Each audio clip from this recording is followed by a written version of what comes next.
All right.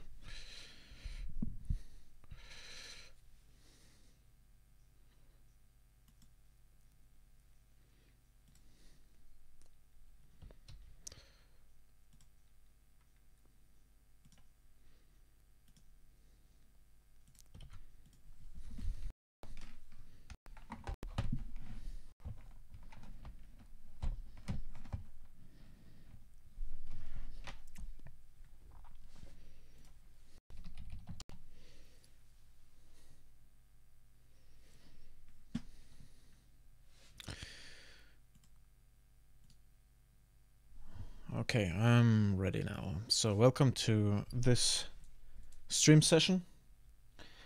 Today I'm going to explore further some character designs that I started in the last streams. And it's about a short movie I'm working on, and it's set in a dystopian cyberpunk future.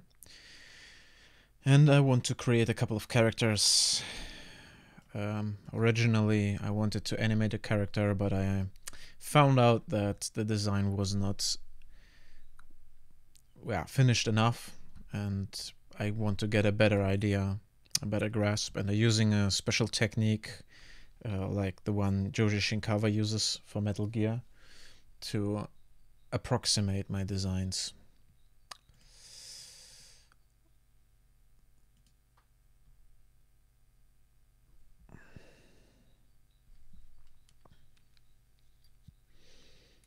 Right.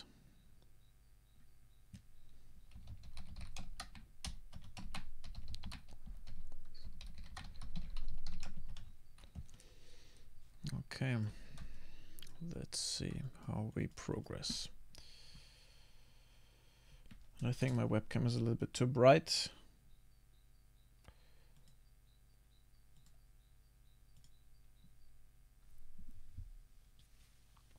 Mm-hmm.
Well, for everyone watching or rewatching this stream, there are several ways of approaching a design, and my personal favorite, it's just the way how I see things, is to go by noise. It's way easier for the brain to figure out something out of noise than out of nothing. If I have a white canvas and I try to start with a line drawing, it never really works the same way as if I have a bunch of noise and I try to make some sense out of it. And I think the brain is wired this way. We are made to interpolate information into into something that has some pseudo-random information in it.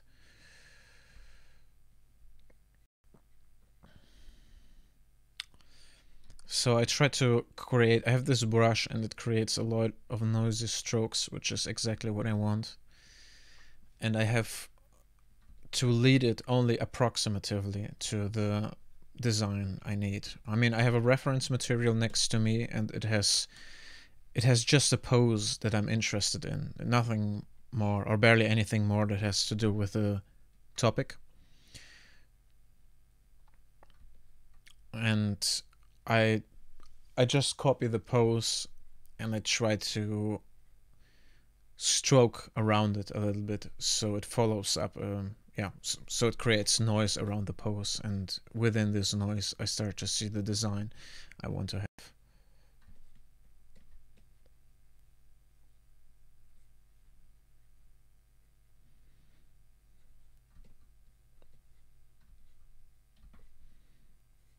And it's a super quick tool because it indicates light. I prefer working this way. I prefer working in a painterly fashion than in a drawing fashion, because a line art is nothing more than an indication between, it's an abstraction. A line indicates the border between two surfaces with a different value. And I find it a little bit harder to sketch my way to a design than to paint it.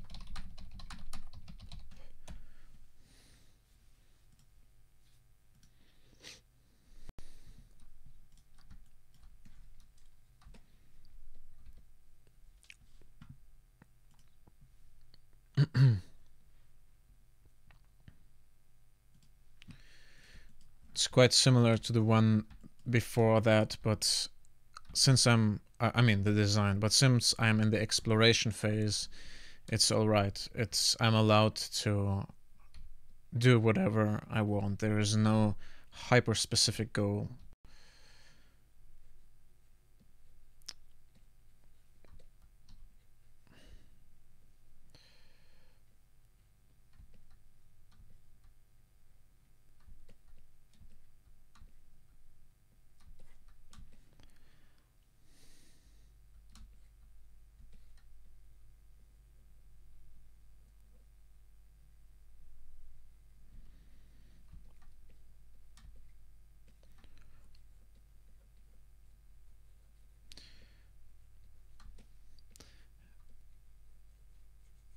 Since it doesn't take up too much time,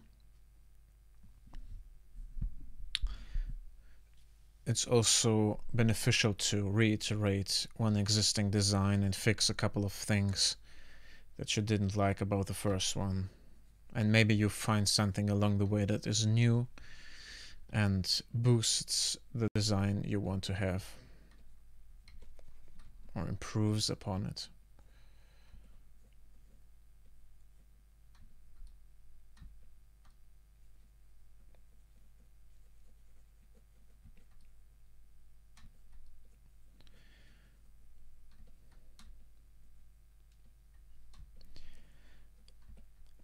Here the latest two designs, that would be number 5 and number 6, are very similar. It's the same protagonist. It's the main protagonist of the movie, and it's a young woman or girl in a thick coat. And I like the proportions of 5, but I don't like the dynamic of 5. But I like the dynamic of number 6, but the proportions are a little bit too strong. She looks more like a guy. She's very wide. Maybe I can fix this, but I want to figure out the general design language of the clothes.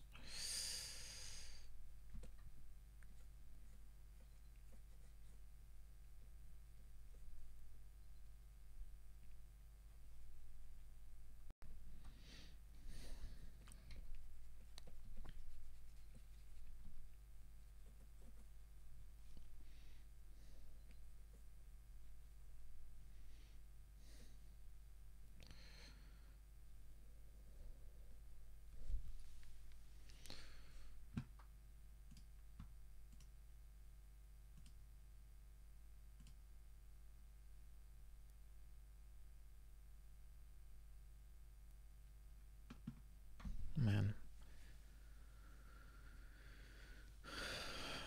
I look like an emu today.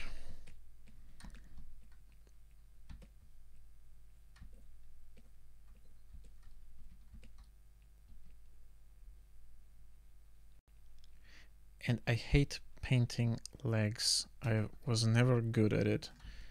Whenever I painted something, it was always usually the torso or the face. But legs, it's not my strength. It looks like, I don't know, like animal claws, paws.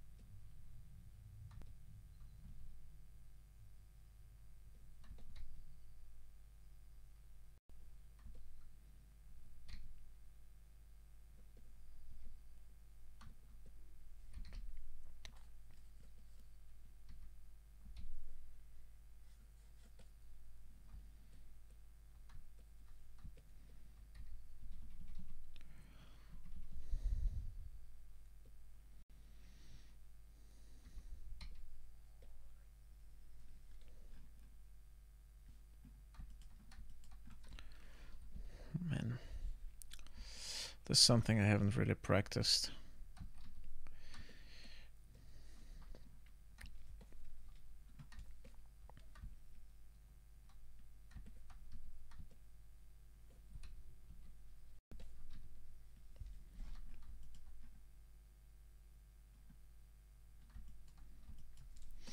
Okay, let's give this design a try and flesh it out a little bit, or at least the top part of it, because I do not really care for the bottom.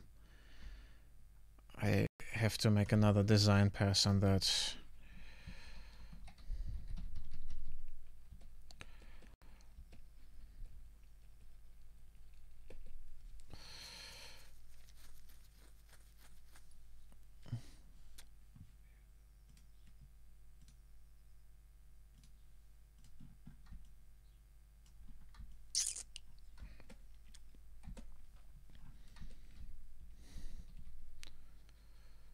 Let's start with the ominous shoulder pad,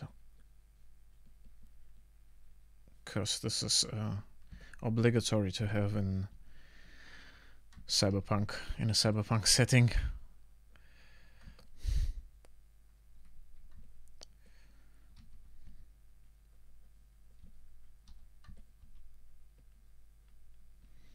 Now, when I res it up, I start to use another tool. This is probably my favorite tool of all times. It's a smudge brush that creates gradients, and I love it because it just mimics the way light works so well. It's so efficient because you always have gradients. There's barely any situation without gradients, and for this reason I love this tool. Just, yeah, it speeds up the process immensely.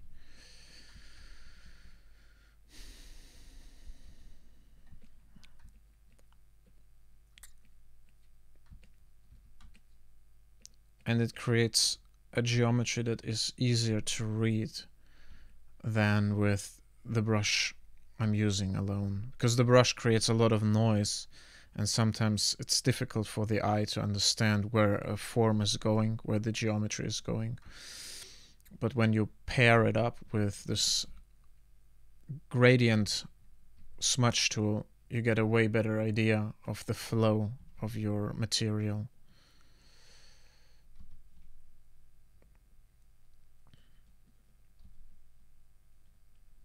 It's incredibly fast and also complements my style, because I'm trying to find more happy accidents or provoke happy accidents that lead my design and that help me to figure out something for the design, create new ideas.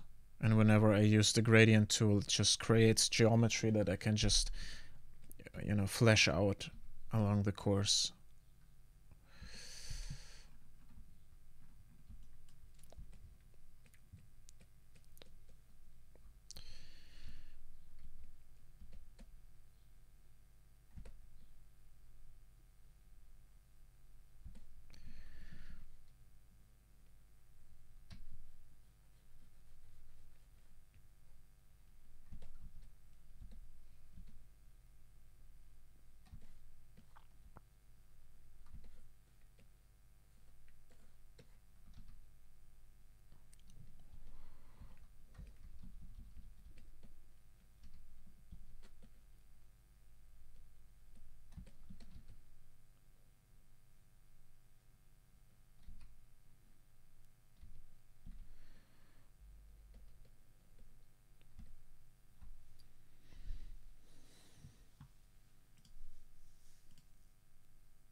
If there are any questions, feel free to post them in the chat. Or if you just like to tell me something, tell us something, whoever is watching.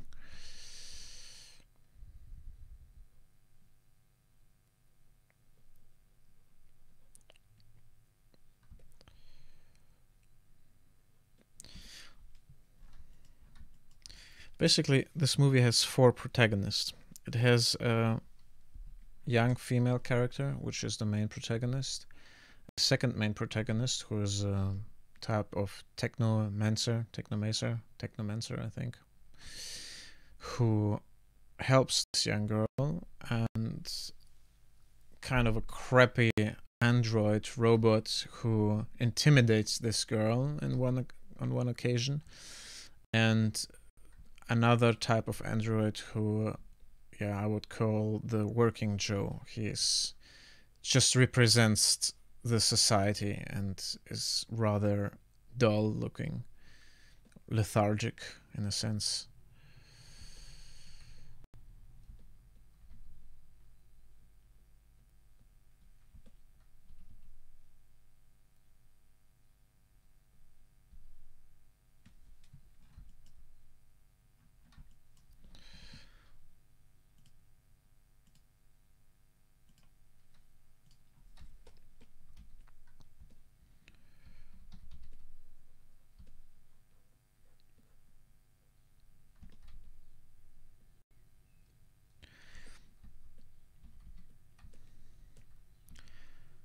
In my last streams I always talked about style versus substance, and I think they both go hand in hand.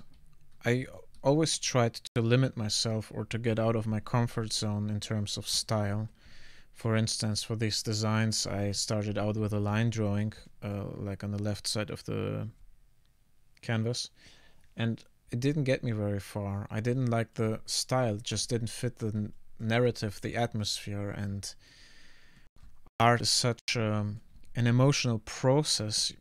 I think it's vital to have a style that accompanies your vision and helps you to get to new ideas, because when I work with these brushes and this technique I have, it creates ideas that I otherwise wouldn't have. And to get to a similar result in terms of quality with a pure line drawing, it's just not my style. I'm not comfortable with it.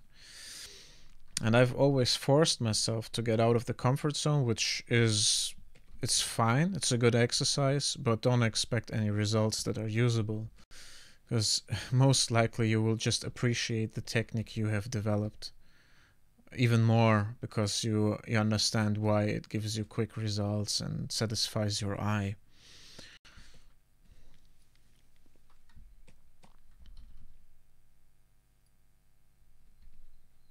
At least this is my opinion.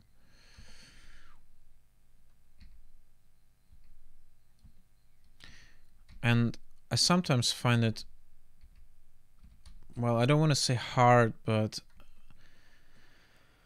if I imagine that I work full-time in a company and I have to adapt to someone else's style, this is a process I can barely wrap my head around it, because it's so odd to drop your style and copy someone else's style, because of course it has to be coherent. It's, if you work for a game and you have an art director which style you have to adapt, I mean, it makes sense and you can always learn new things from it. But in most cases, it was a little bit weird for me. I think my drive to create my own things is so strong that, usually I end up in the position of an art director without sounding, I don't want to sound cocky, but this is the way that it has usually been. Or I leave the company because I find the art director's style inefficient or something like that. Whoops. Or it has to be someone who is similar to how I paint, or someone who I look up to. I mean, for a certain time, artists like Feng Zhu, I would have loved to be in his school or to work on a project with him as a, I don't know, lead artist or something. Or Craig Mullins or Sergei Kolesov. Would be really interesting.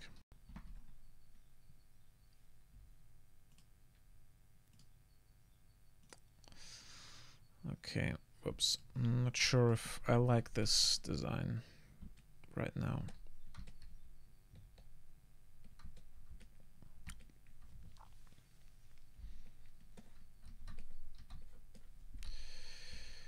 I think I force it too much into a direction that I don't really feel. Not sure. But it's good. I haven't spent that much time on it. It's always good to find out what you don't want.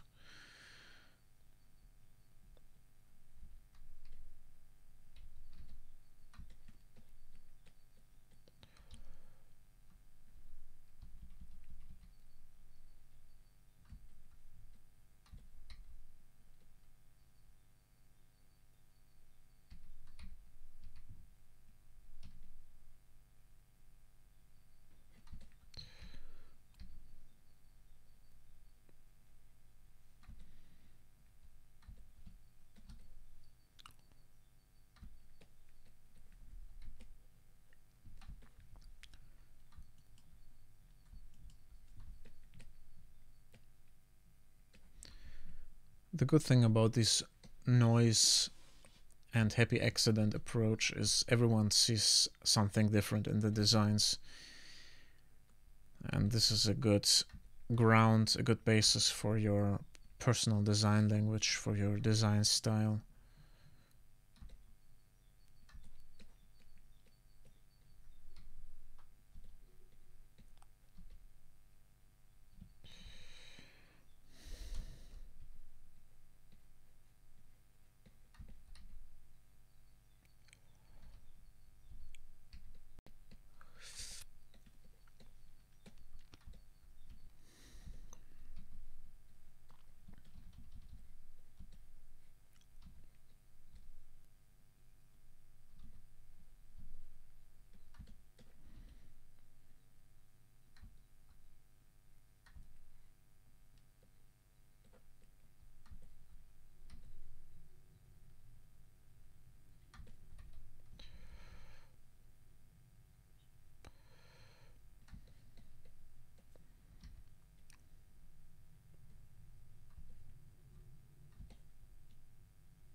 And every time I paint, I figure out it's good to have a warm-up phase.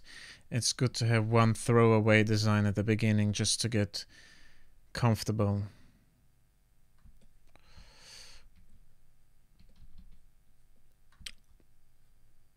Because it's vital to get in the flow and not be cramped up with your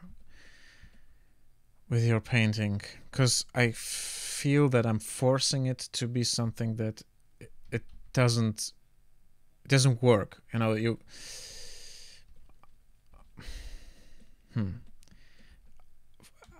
I think, I'm not sure if this is just my ability or if this is the technique, but I think part of being a good artist is to see where the image leads you, because of course you have a certain control of over the image, but it also gives you, the image offers you something, and to be able to see what it offers you and what it doesn't offer you, I think it's a very vital part of being an artist.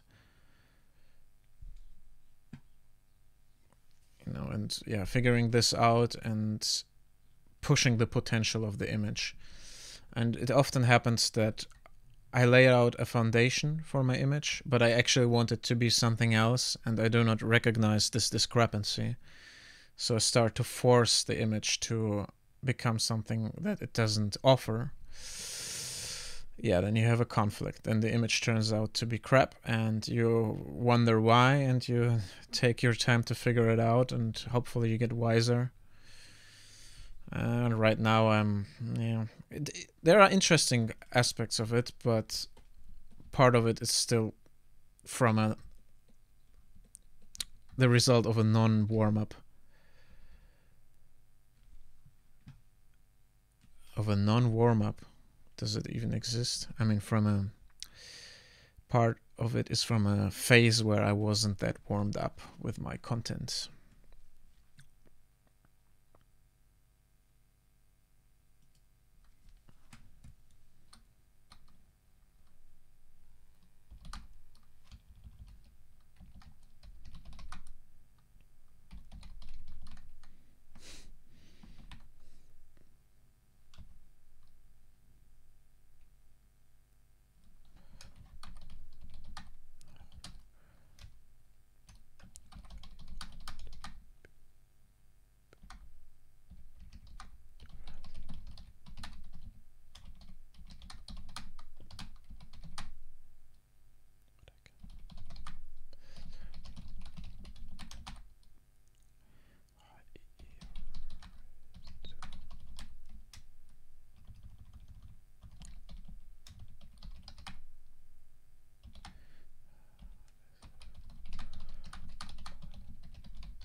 some people, they have such a narrow, how do you call it, subject matter,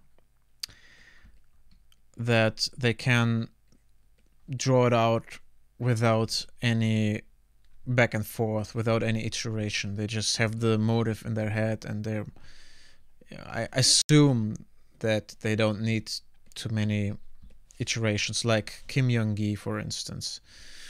But I don't consider him to be a designer. He is a very good, how do you call it, copycat. He observes reality and can reproduce it really well, and can also recombine it. But I haven't seen him, designing spaceships or androids in a fashion that is really fresh and new.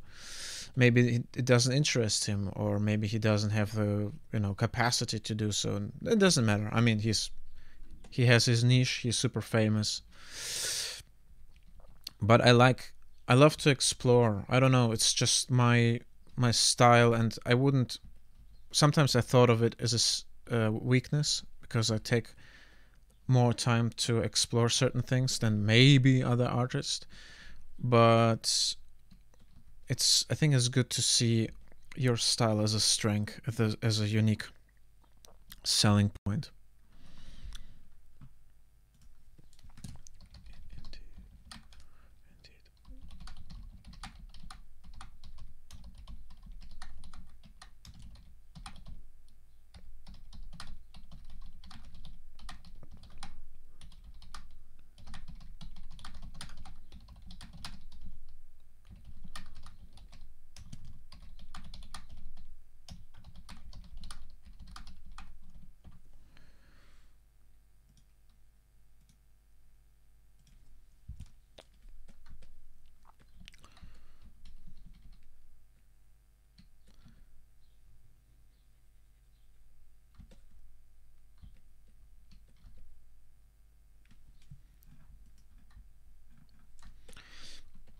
And I think what I wanted to say is, it's always, in my process, it's a lot of slapping on noise, trying to make sense of it, slap on some more noise, or destroy it if you're unhappy with it, repeat this process, and step by step go more into detail. And this works with brushes, this works with this photoplate techniques,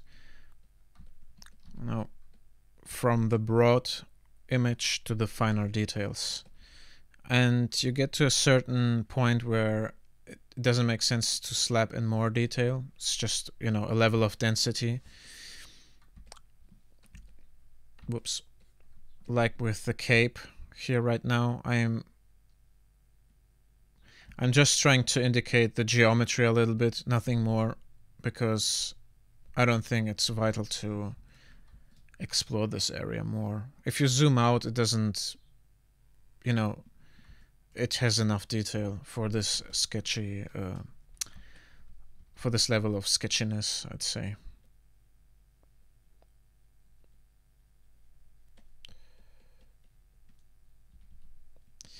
I don't like the face, it looks weird.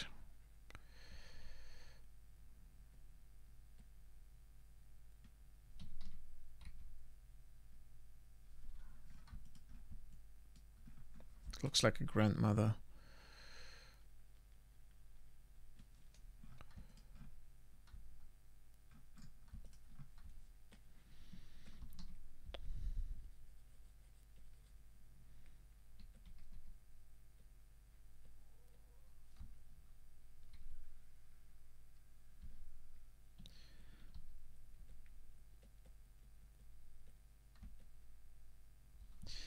Looks better.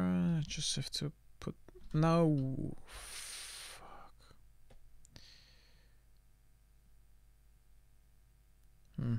Damn it. How to fix this? I tried to go by filter.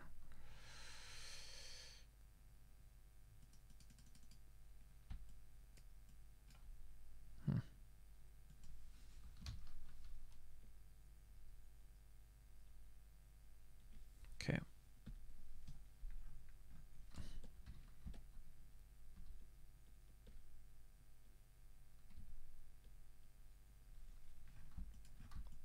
Yeah, now the face looks a little bit better. Ah, I see the disadvantage of this technique. I cannot cut out and post things that easily because the white is not really white, it's just erased.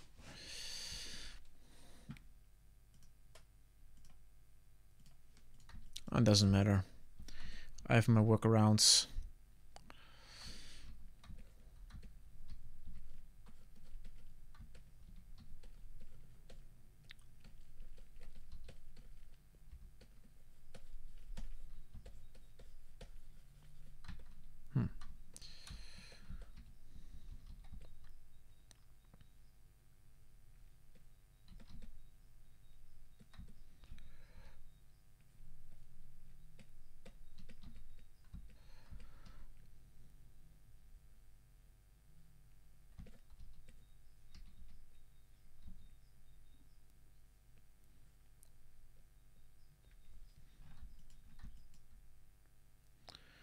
Yeah, it looks interesting. Definitely. Maybe a little bit too much stuff going on, but it's alright. You can always simplify.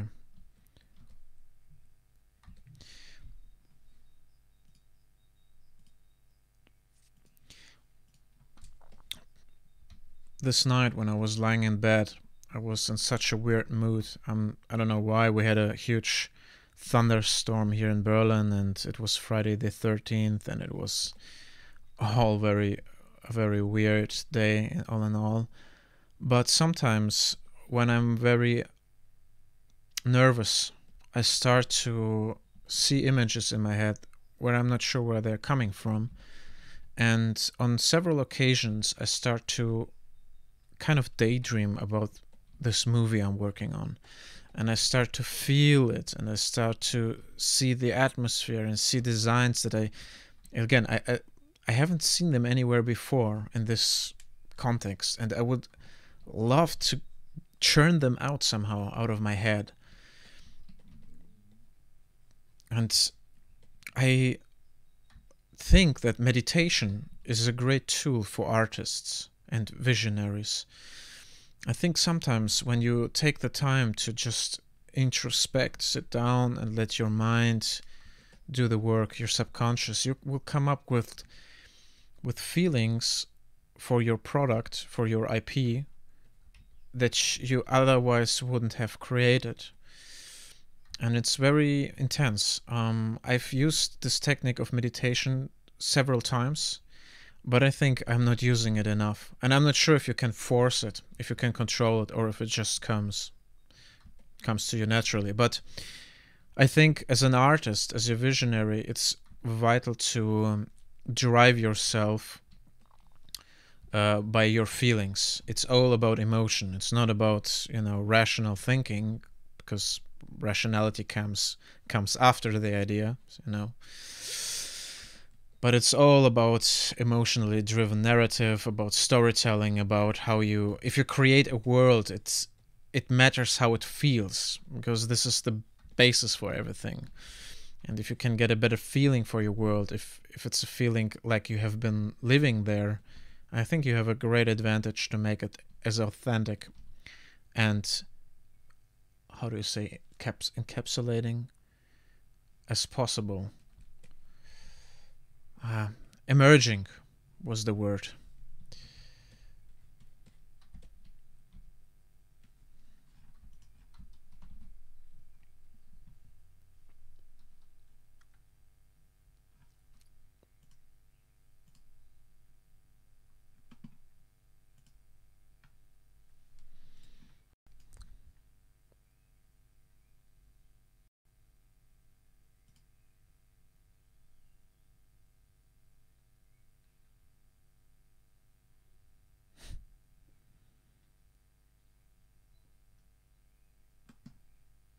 Sorry, just checking.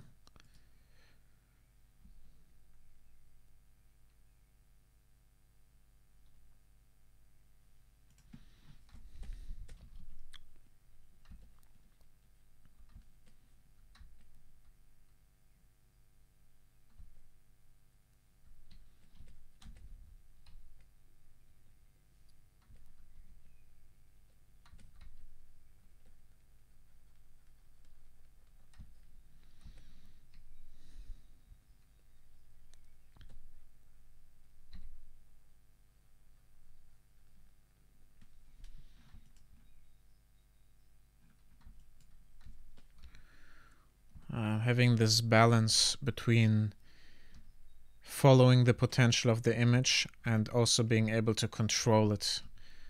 It's not that easy.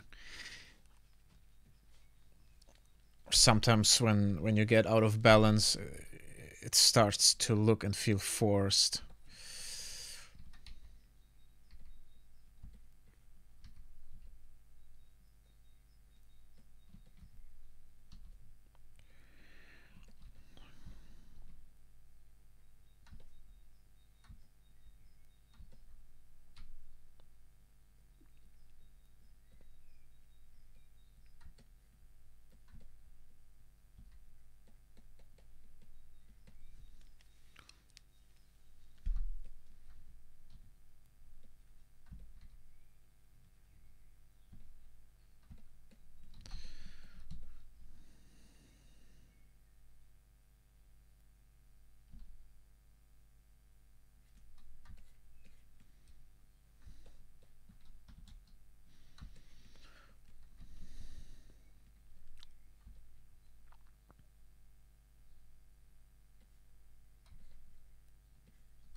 Right now, I'm thinking about marketing a lot.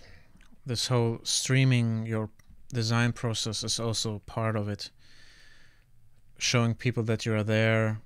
And I had this discussion with many people, with many artists, and some are afraid to show their stuff. They have this weird, well, not weird attitude, I can totally understand it, but they have this attitude to say, well, I have invested so much time into my art and my craft and my music and my painting. Why can't it speak for itself? Why don't people acknowledge the quality? And I think this is a good argument, but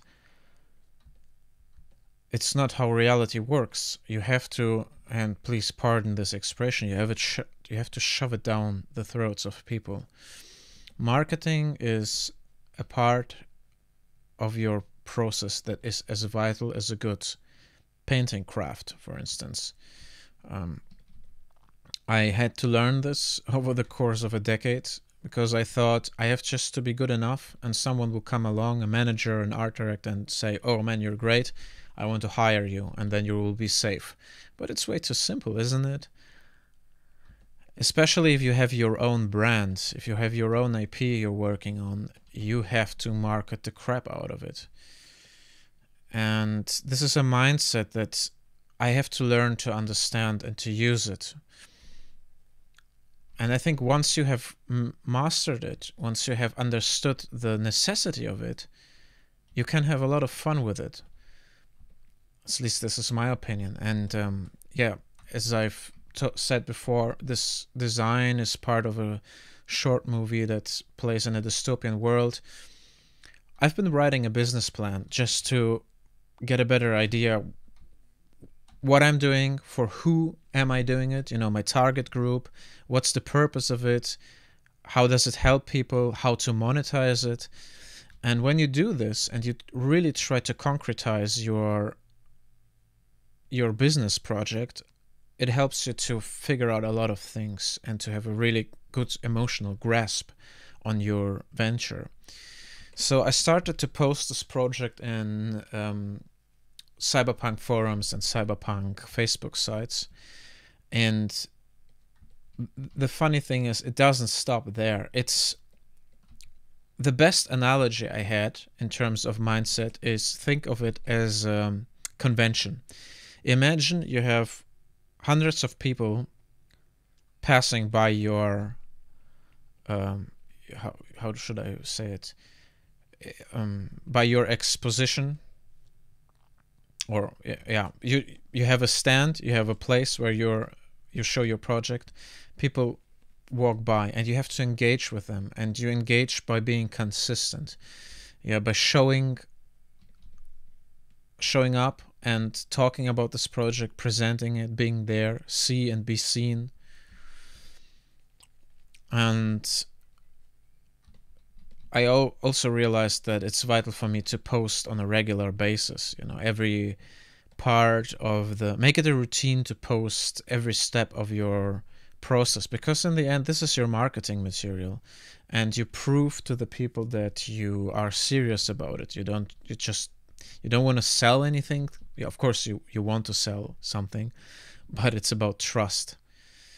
Create trust that you are sticking to it, and you're constantly working on it. There are updates, things are moving.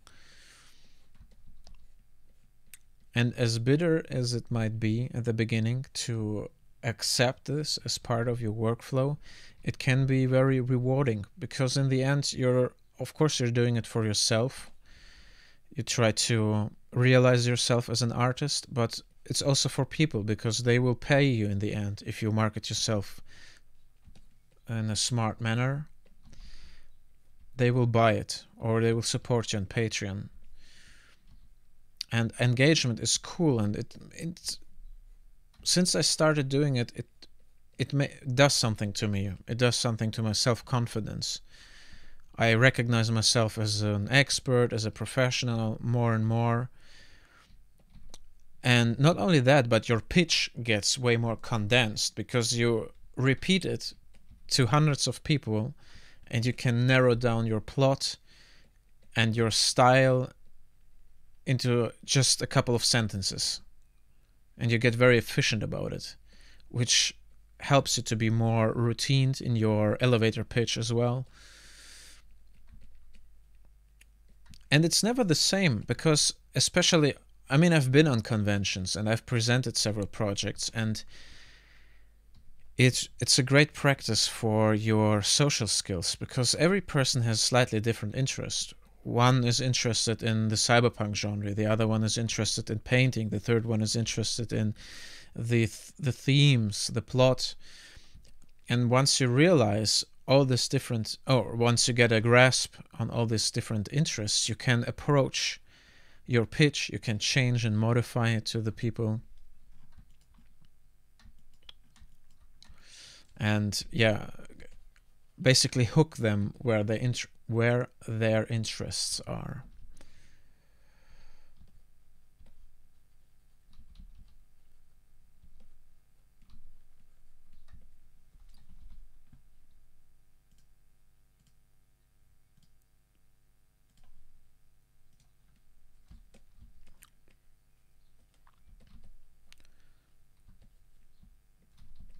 I hope this helps in terms of mindset.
do not like the bottom of this character.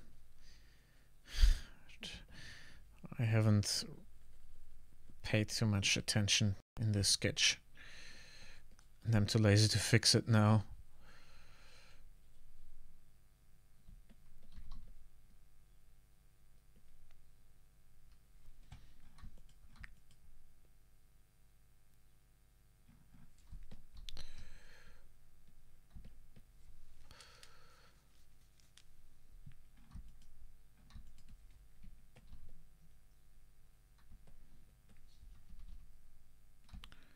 Not sure what the problem is anyway. I think it's maybe she's not tall enough. I don't know.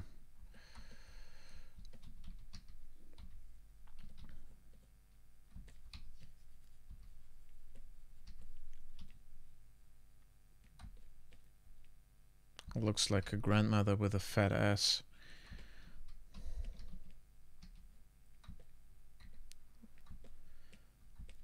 Maybe it's the stance. Doesn't look cool enough. Yeah, but the boots, I know, they remind me of, this Russian Valenki. These boots that are made of, one material and that are supposed to be super warm.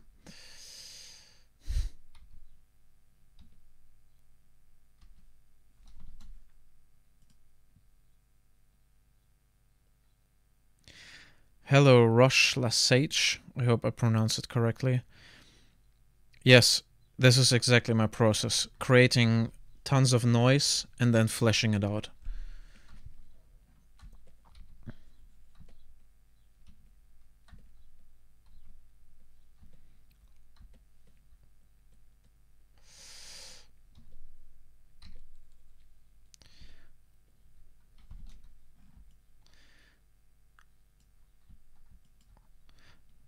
Yeah, tones and noise. I have this brush that creates a lot of texture, and I think it's great. It's, it forces you to see things in this whole mess, in this whole noise, and you basically provoke happy accidents this way.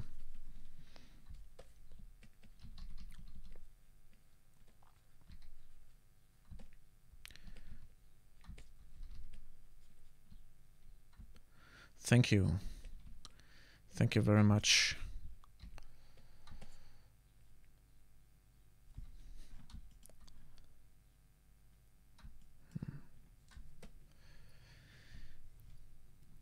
It's a little bit, I don't know if you know this designer. He's called Joji Shinkawa, or Yoji Shinkawa. He designed for Metal Gear, and he was a hugely influential force for me in the 90s, and he has a similar technique. He has a very brushy approach, and I basically, I don't want to say I copied his technique, but I put my own spin on it. I think it's easier for the eye to see something in a bunch of noise than trying to paint with a line art technique, because I've tried it and the result didn't satisfy me, and I prefer to work with tones and with light, because it just gives so much more information and so much more possibilities.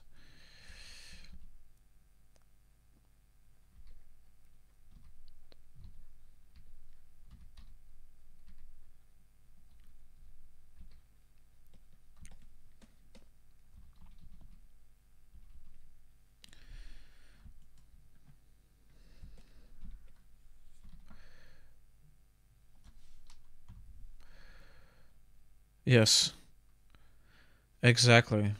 Exactly. I mean, everyone has a different workflow, but for me, the lighting is also important, or emotion, as you said, because it guides the design. In the end, it's all about what you feel rather than, just a cool design, because the characters here are for a narrative, and it plays in a dystopian cyberpunk world, so it should reflect this world and the grittiness and the hopelessness of this planet, or yeah, this world.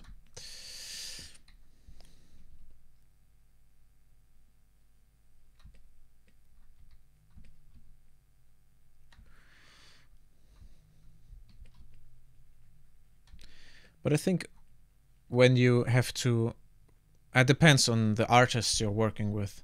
If you create designs for a game, for instance, and you have to forward them to a 3D artist, it might make sense to clean them up in a line art style for the 3D guy to be better readable. But it depends on the 3D person, because there are some that are really good and can interpret a lot out of this kind of noise, but some, junior artists need it really clean. At least this is my experience.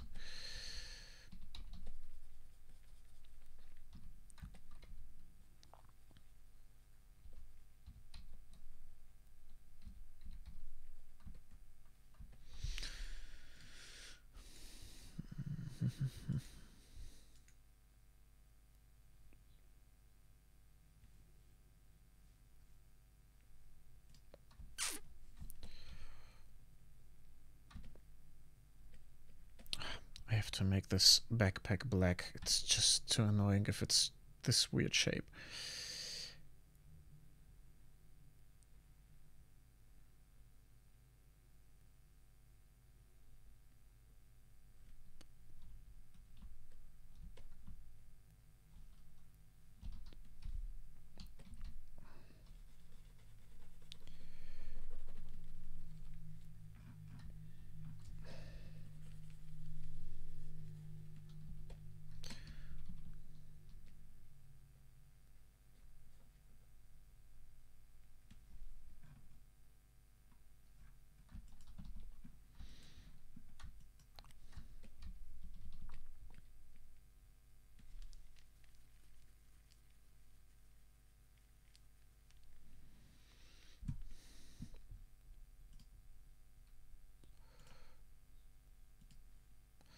So let's see. What do we do with the drunken sailor robot guy?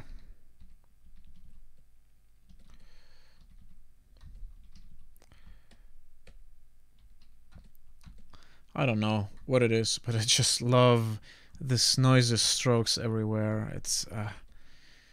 It looks so lively. It looks so unrefined. I don't know. Maybe it's me. Maybe it's my taste.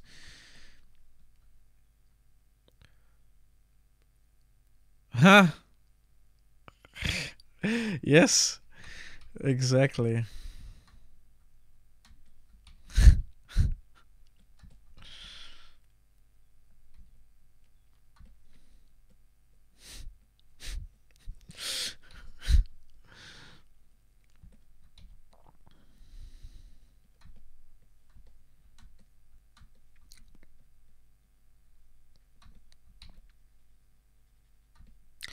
Are you also an artist, Roche Lasage?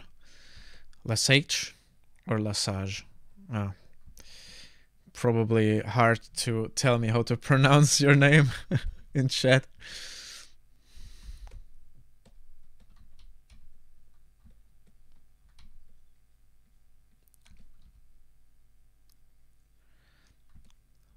Is it a soft G or a hard G? Sage would be hard, Sage would be soft.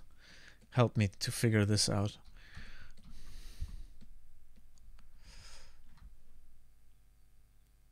Oh, interesting. I have the option.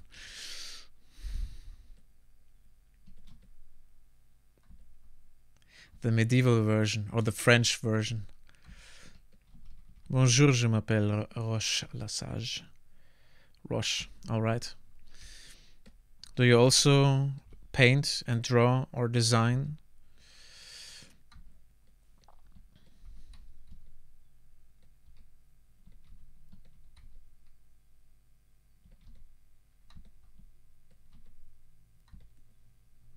Cool. Do you have some works online that I might look up?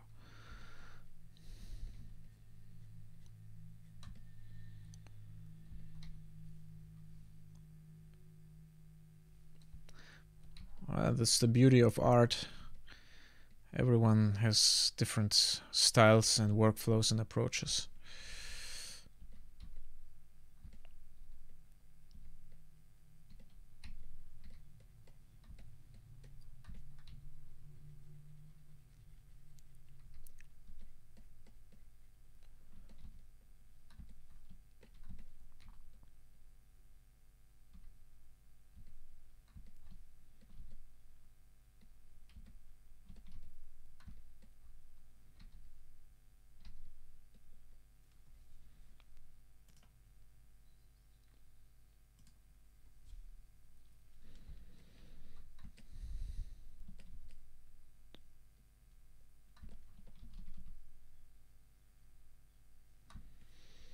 Yeah, well, if you like to show something, I would love to look it up.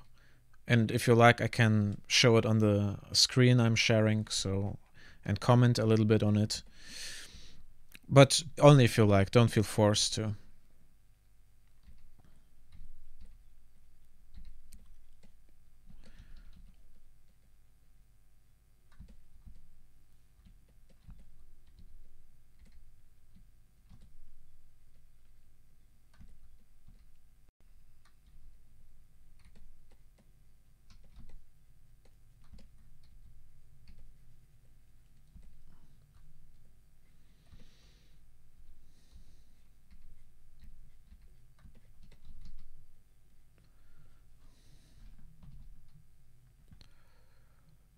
Uh, don't worry. If you have a DeviantArt site or ArtStation site or something, or you probably don't have it online, do you? Maybe a Dropbox link or something, if you have something like this. But don't sweat it. I mean, whatever, it's easier for you.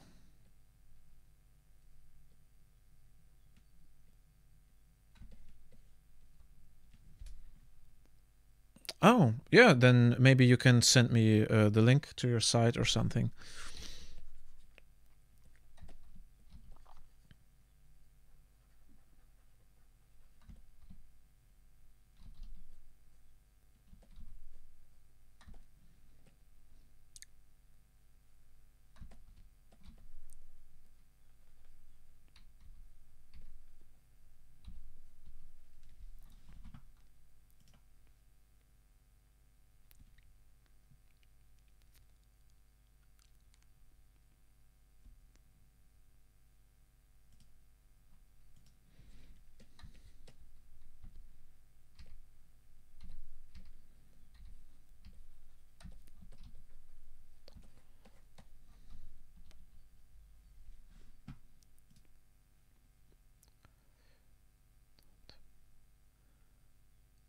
I'm too young to not be good at this. Ah, I see. You mean technology or art? All right.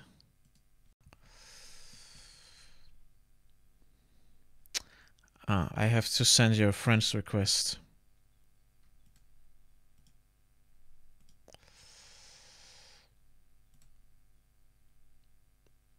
No, it doesn't. It shows me that I can't see the content.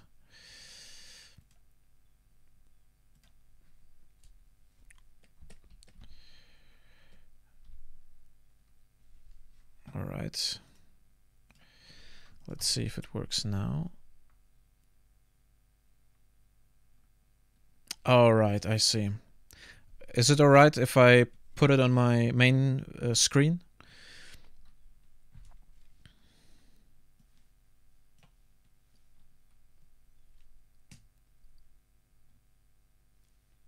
Cool. Ah, I see. I see. Oh, there are some really interesting color palettes going on. I think I've already found my favorites. This is some intense contrast here. But I like this dark green tones when it shifts from poisonous green to this I'm missing the words, to this darker shades basically. It's cool. This is very nuanced. How do you pronounce it? Turquoise, turquoise. This blue greenish tone, the transition to the yellow. I really like these hues, and also very cool shape of the branch.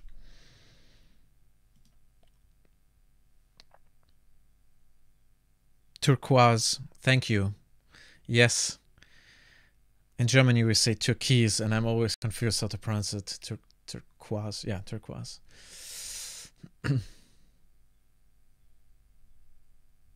This is also cool. Very, has a lot of tension.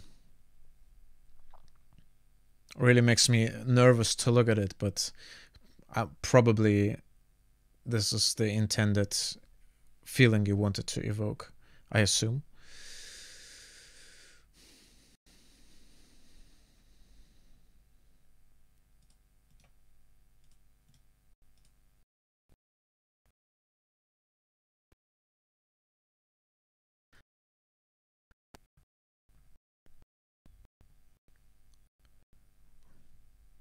Yeah. The cool thing is you do it traditionally, and you can get colors this way that you can't get otherwise. I mean, when I paint digitally and I have to print it, it's always a pain to get the right colors. So if you work traditionally, you have the effect you want exactly in front of your eyes. Yeah.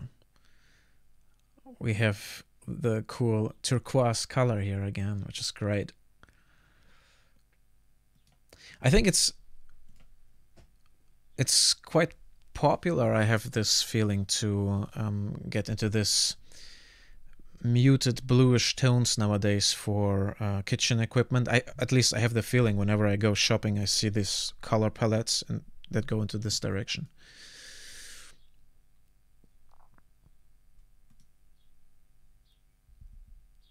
Oh, cool stuff.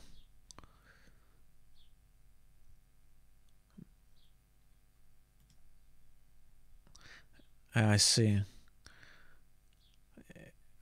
Interesting shapes, like you have these fingers here, these creepy fingers, and it's a little bit like a nervous system, like a river, like a worm. Yeah, I see. Cool drive. Cool shapes.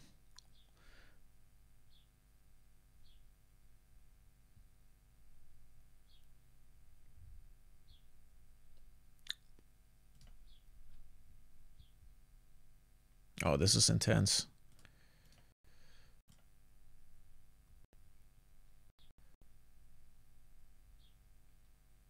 Oh, man. Tentative. I don't know this word. What does it mean?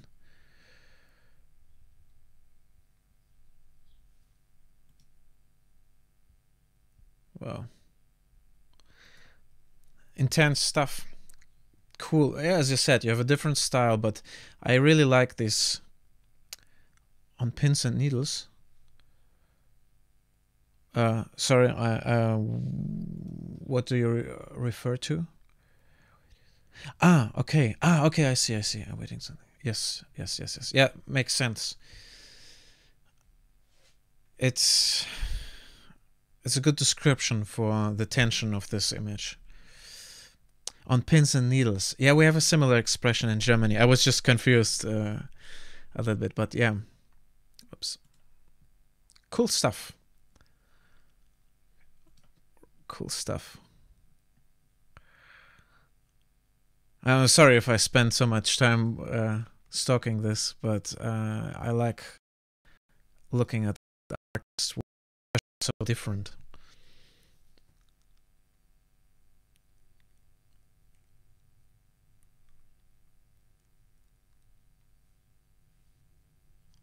Yeah, you're welcome. I appreciate you sharing this with me. This is great. Cool shapes and this complexity. It's, yeah, along my taste.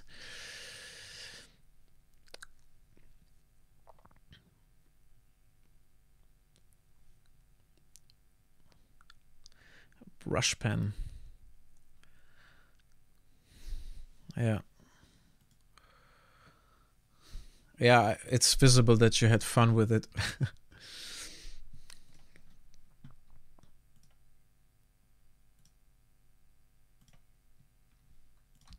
Yeah, a good brush is half the, how should I say? It's already half the picture done. I mean, I have the same thing here. I have a good brush that creates noise, and it's fun to paint with it.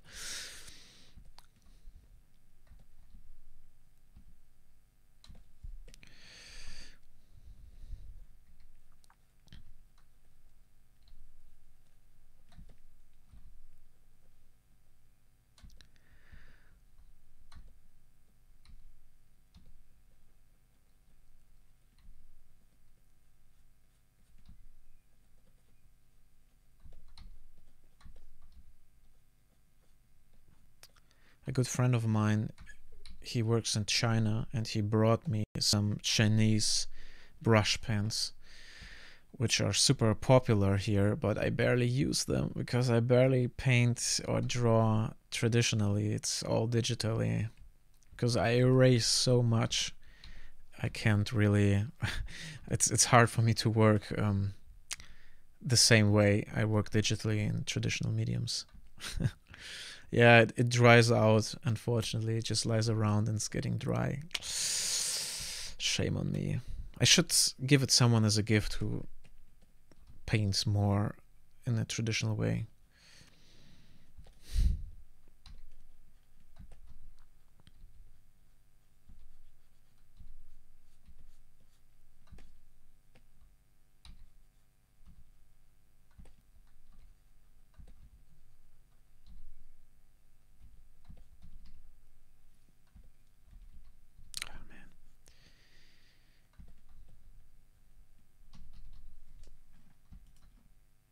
Ah, that looks stale.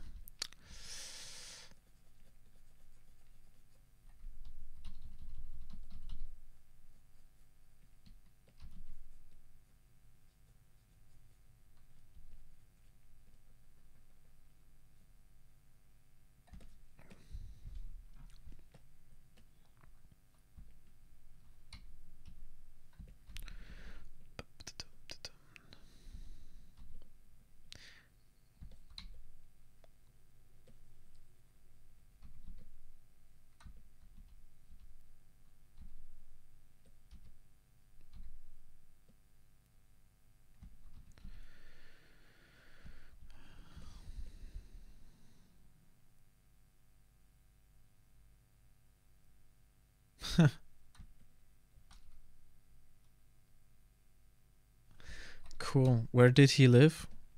Or she? Your friend, I mean.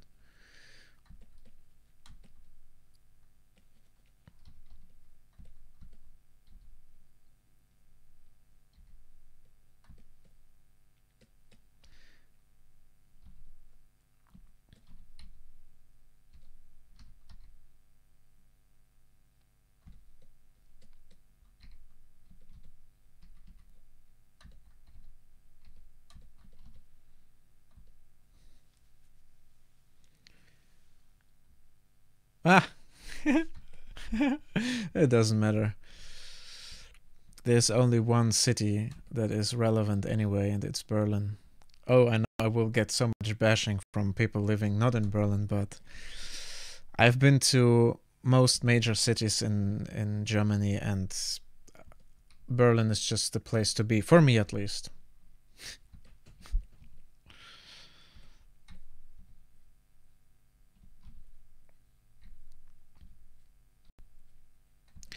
I always assumed that New York is like is Berlin on steroids, if you will.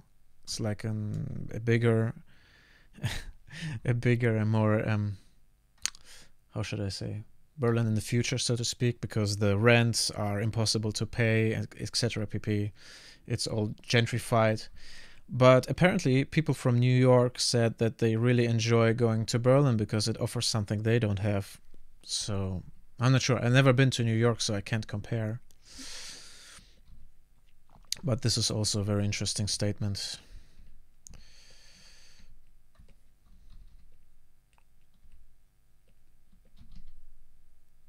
Maybe you can comment on that. Maybe you have. Ah, you haven't been either. Okay.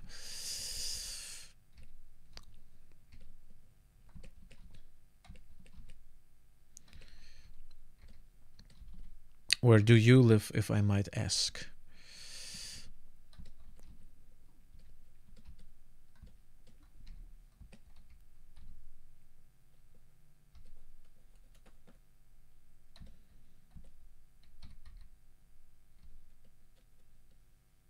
Wisconsin.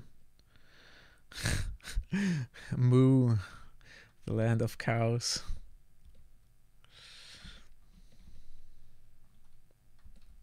Well, it's a pleasure to have you here in my little stream.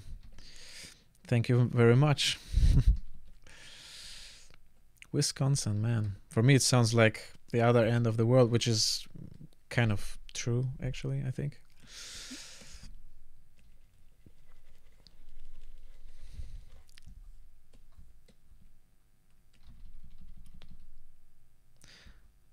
Kinda is, yeah. How much time difference do we have? I mean, here it's 2:30 approximately in the afternoon.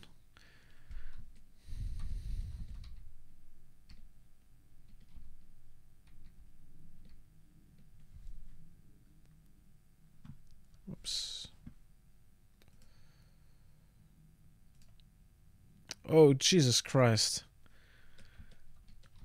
So you're enjoying your morning coffee and watching some streams.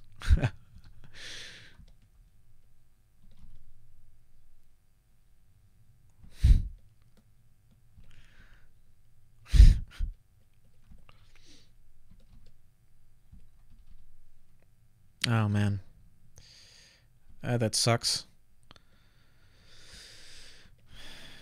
Generally, or, emotional hiccups that prevent you from sleeping well, if I might ask.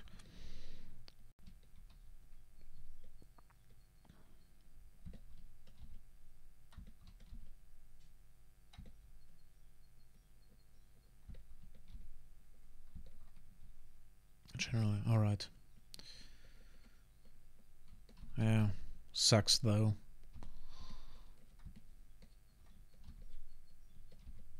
For me, it always depends on my emotional state, especially when I'm stressed, or if I know that I have to catch a plane or a bus the next day, and it's earlier than I usually wake up, then I'm so stressed I can't sleep. Or if I process something in my mind that's, emotional topics that bother me, then it all reflects in the sleep.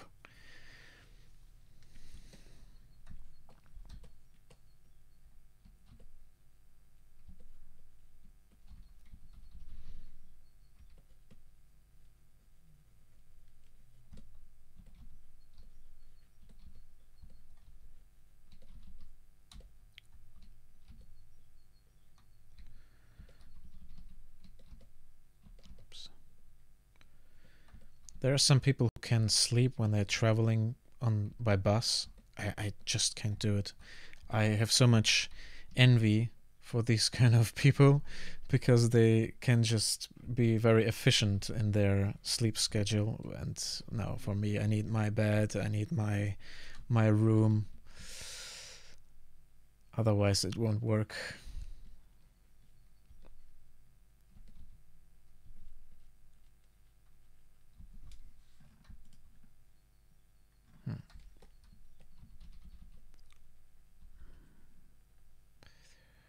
Yeah, maybe, or they're just immune to these kind of changes. But this is a good point because I don't travel a lot, and you might be right. It's a matter of routine, so to speak.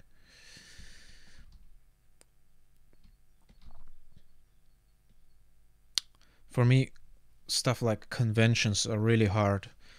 Like, I know that the first day, the first night, I will be super tired and I will be super sleep deprived, and I have to factor this in and prepare everyone for my grumpiness.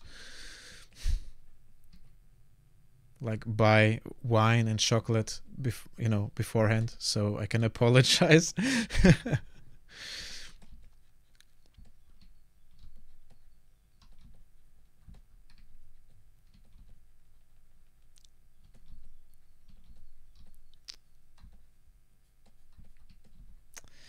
Ah, man, I don't know what to do with this part of the sky. It looks weird. I have no idea for it.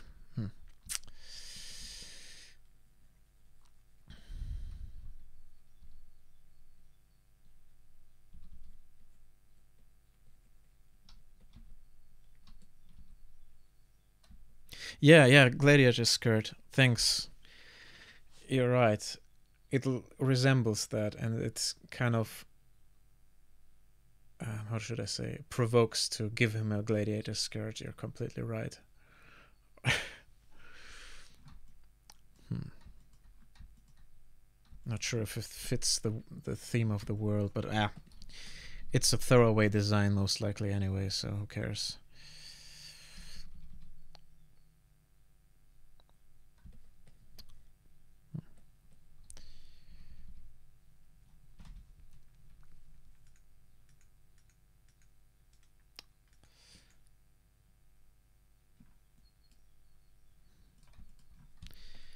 Let's give him at least some decently designed legs or something like that.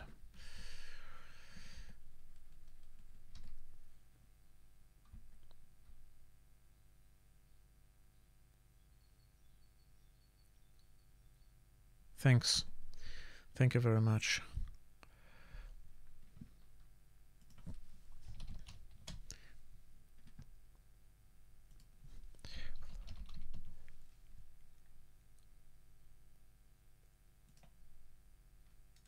Oops.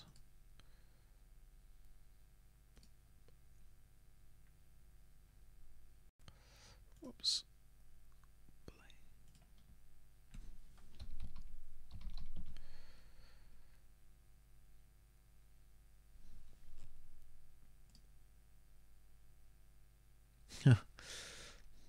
Our other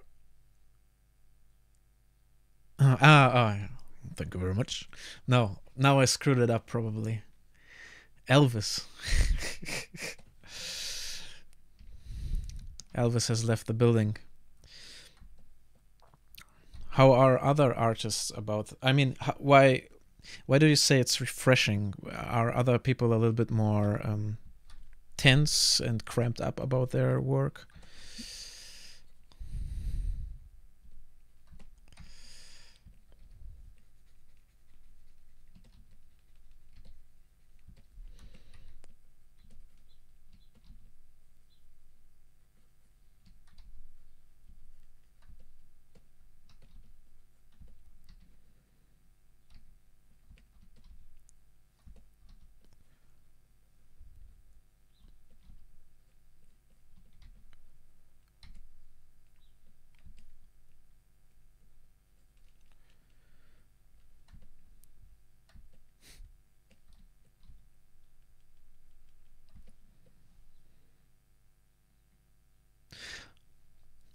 Yeah, you're right. I see your point. Yeah.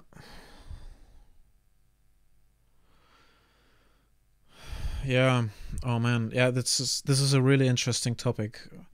I think in some points I had to learn to be this way because it's the tension reflects in the image. You know, if I don't have fun painting what I'm painting, then I can see it in my image. And especially when I'm designing something, there are so many iteration steps, so many variations. You tend to cut away things, bash them together, and just try to come up with the best result.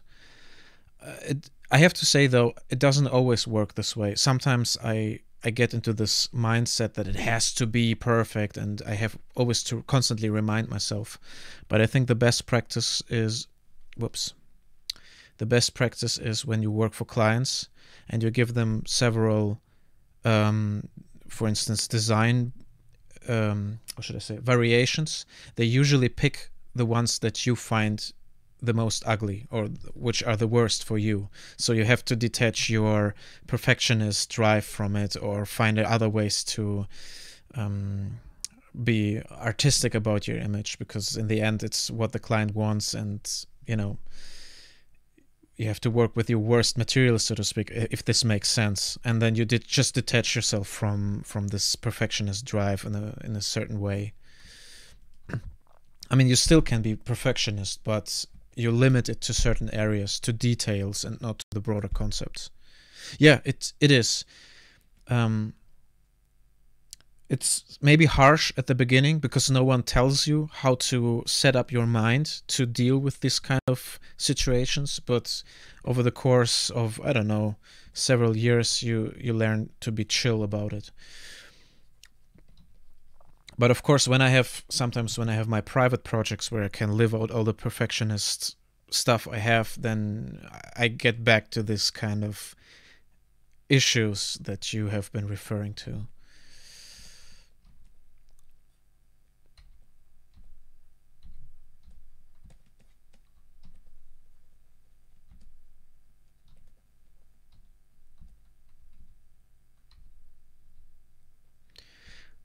And I don't know where it comes from, but I had, with conversations with other artists, I had always the feeling that they don't think that they deserve having fun with their work. It has to be hard. It has to feel like work, right? And I've been working in this fashion for a very long time and burnt me out, and I kind of lost my passion sometimes. And this is a point where I would say I'm too old to burn myself out with something that's supposed to be fun. The results still can be good when it's fun. It doesn't have to feel like, you're beating yourself up if you screw up a little bit or something, if it makes sense.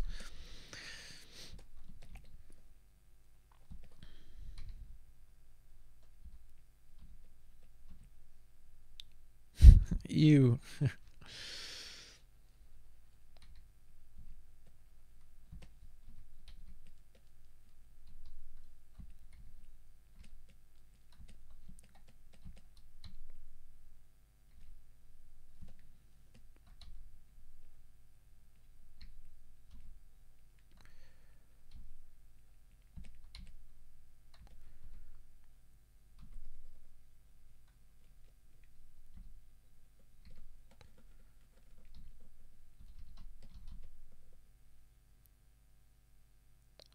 Yeah.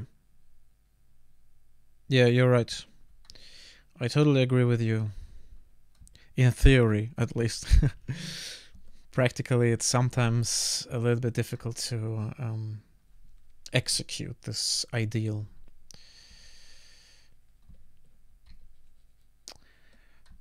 True that. Oh man, it's 2:30. Okay, I have to wrap this up now because I have an appointment. So, thank you very much, Roche Lassage, for tuning in and entertaining me and sharing your artworks. And thank you everyone else who has accompanied us. And yeah, I will stream sometime next week. Yeah, thank you for the chat as well. I will stream sometime next week, not sure when, but I'm definitely next Saturday. So thank you very much and have a nice weekend, or start in the day in Wisconsin. Peace out.